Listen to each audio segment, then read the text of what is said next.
Hey guys, Cat FX here. Sorry if my voice sounds funny. My allergies are going full blast this morning. Also, I couldn't sleep, so I spent the night thinking what I wanted to say to you, and here it is. It's really important not to overdo stuff, okay? Yes, I know it's exciting when you have all these shiny new products to play with and you want to use everything all at once, but trust me on this. It's better to go slowly, adding layer on top of layer. Building your character from the inside out. Know what I mean? Also, and guys, I can't stress this enough. Try not to be too obvious. Have fun with these techniques. Experiment, take risks, but always leave room for a bit of mystery.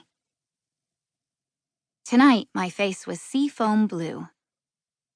Not my whole face, just a light swish across my forehead, the tops of my cheekbones, and around my chin. The trick was to go slowly, like Cat FX said, applying layer on top of layer. Better to add than to subtract.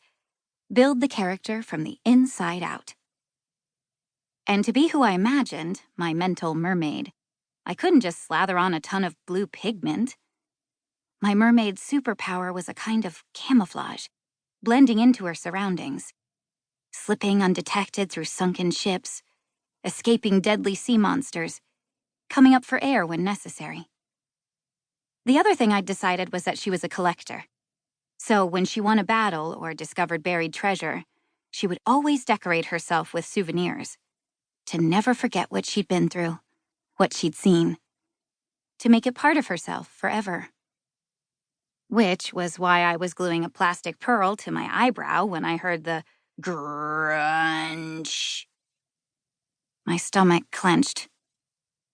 We'd been living here for almost 3 months, and I still couldn't get used to the awful grinding sound of the garage door.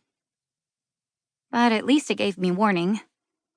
Before Mom could get all the way upstairs, I tossed the jar of seafoam blue face pigment, the eyeshadow in cyber purple, the waterproof eyebrow pencil in medium brown, and the spidery false eyelashes into my secret makeup kit.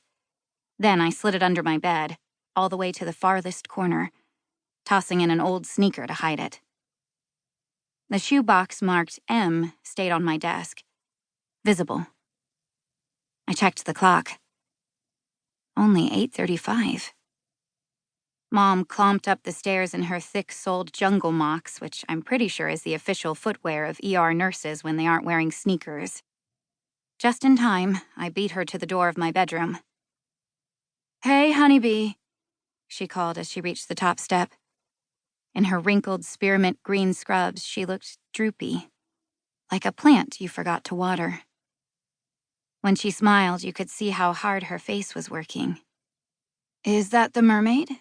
she asked, lightly touching my cheek. "Yeah," I said. Mom could always tell the effect I was going for, even when I was in the middle of a character. Although, I'm not totally sure about the color. "You're not? What's wrong with it?" "I don't know. The seafoam blue seems wrong. Too greenish, maybe?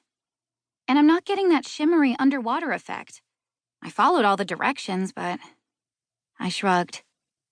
"It's not how I thought." "Well, I think it looks really great so far. And I love that eyebrow pearl." She pushed her 2 long bangs out of her eyes. "You finished your homework, Wren?" "Yep, an hour ago." She looked past me into my room. Could she see the makeup kit under my bed? No, that was impossible. But of course, she could see the shoebox marked M on my desk, like usual. "And did your friend Poppy come over after school?"